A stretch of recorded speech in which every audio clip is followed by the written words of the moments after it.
بسم الله الرحمن الرحيم আসসালামু আলাইকুম রহমতুল্লাহি ওবরাকাতু নাহমাদুহু ওয়া নুসাল্লি আলা রসুলিহিল করিম আম্মা বাদ।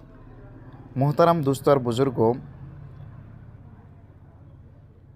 আল্লাহ সুবহানাহু ওয়া তাআলা আমাদেরকে এক আমলের পর আরেক আমলে বসার তৌফিক দান করেছেন, কিছু কথা বলা এবং শোনার তৌফিক দান করেছেন। এই জন্য দিল থেকে শুকরিয়া আদায় করি, আলহামদুলিল্লাহ। দাওয়াত ও তাবলীগের সাথীদের মাঝে কখনো কখনো ফাটল সৃষ্টি হয়, একজন আরেকজনের সাথে রাগ করে থাকে, ফলে সম্পর্ক বিচ্ছিন্ন হয়ে যায়। অথচ এই সম্পর্ক যেন বিচ্ছিন্ন না হয় এবং সাথীদের মাঝে ভালোবাসা মজবুত থাকে, এই উদ্দেশ্যে দাওয়াত ও তাবলীগের মুরব্বিগণ সব সময় বিভিন্ন সময় মুজাকারা করে থাকেন, গুরুত্ব দিয়ে থাকেন। কিছুদিন আগেও মাওলানা জুবাইর সাহেব দামাত বারকাতুহুম, যিনি কাকরাইল মসজিদের খতিব এবং বাংলাদেশের শীর্ষ মুরব্বীদের মধ্য থেকে একজন, উনি আলোচনা করতেছিলেন। আজকে সেই সম্পর্কে আলোচনা করব ইনশা আল্লাহ। মাওলানা জুবাইর সাহেব দামাত বারকাতুহুম বলেন যে দাওয়াত ও তাবলীগের এই মেহনত আসলে মানুষের দিল জয় করার মেহনত। এই কাজ জোর করে চলে না, তর্ক দিয়ে চলে না। এই কাজ চলে মহাব্বত, একরাম এবং খেদমতের মাধ্যমে। যখন সাথীদের মধ্যে মহাব্বত তৈরি হয়, তখন এই কাজের আসল বরকত নাজিল হয়। এই মেহনতের একটি গুরুত্বপূর্ণ বিষয় হলো আমরা পরস্পরের সাথে সালামের সম্পর্ক মজবুত রাখব। যখন একজন আরেকজনকে সালাম দেয়, তখন তার মধ্যে দোয়া থাকে, নিরাপত্তার ঘোষণা থাকে। রাসূল কারীম সাল্লাল্লাহু আলাইহি ওয়াসাল্লাম বলেন যে তোমরা একে অপরকে সালাম দাও, এতে তোমাদের মধ্যে মহব্বত সৃষ্টি হবে। তাই যেখানে সাথীরা একে অপরকে বেশি বেশি সালাম দেয়, সেখানেই স্বাভাবিকভাবেই সম্পর্ক মজবুত হয়। সাথীদের মধ্যে একরামের আচরণ রাখা খুব গুরুত্বপূর্ণ। বড় হোক বা ছোট, নতুন হোক বা পুরনো, সবাইকে সম্মান করা এই কাজের সৌন্দর্য। মানুষকে সম্মান দিলে তার দিল খুলে যায়। এর সাথে সাথে সাথীদের মাঝে হাদিয়া দেওয়ার অভ্যাসও মহব্বত বাড়িয়ে দেয়। রাসূল করিম সাল্লাল্লাহু আলাইহি সাল্লাম বলেছেন, তোমরা পরস্পরকে হাদিয়া দাও, এতে তোমাদের মধ্যে ভালোবাসা বাড়বে। আরেকটি বিষয় হলো সাথীদের নাম নিয়ে আল্লাহর কাছে দোয়া করা।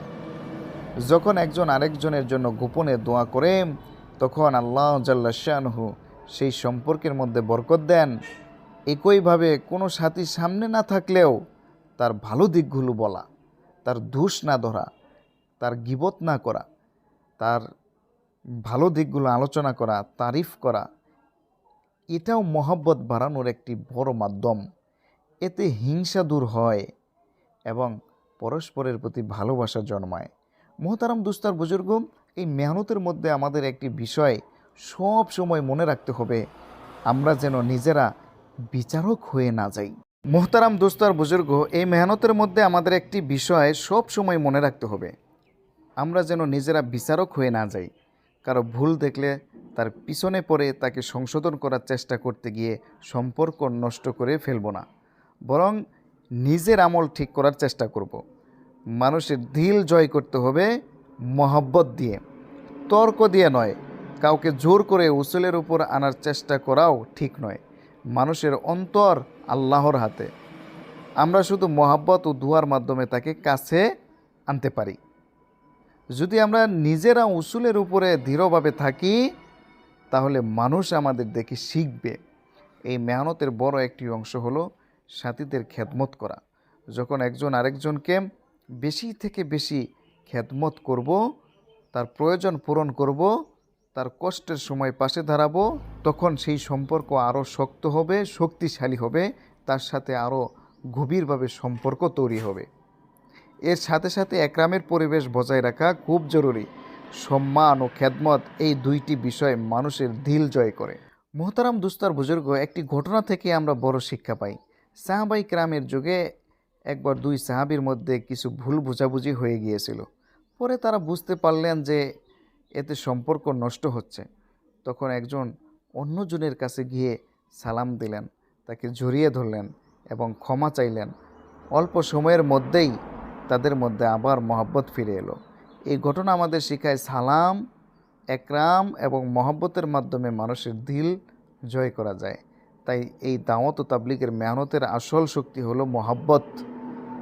যখন সাথীরা একে অপরকে সালাম দিবে, একরাম করবে, হাদিয়া দিবে, নাম নিয়ে দোয়া করবে এবং অনুপস্থিতিতে ভালো কথা বলবে, তখন জামাতের মধ্যে এমন মহব্বত তৈরি হবে, মহল্লার মধ্যে সাথীদের সাথে এমন মহব্বত তৈরি হবে, দেশের মধ্যে মহব্বত সাথীদের মধ্যে এমনভাবে তৈরি হবে যা এই কাজকে আরও বেশি থেকে বেশি এগিয়ে নিয়ে যাবে।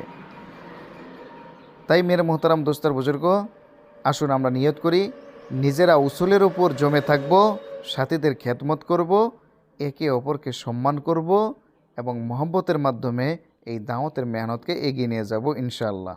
আল্লাহ সুবহানাহু ওয়া তাআলা আমাদের সবাইকে তৌফিক দান করুন, আমিন।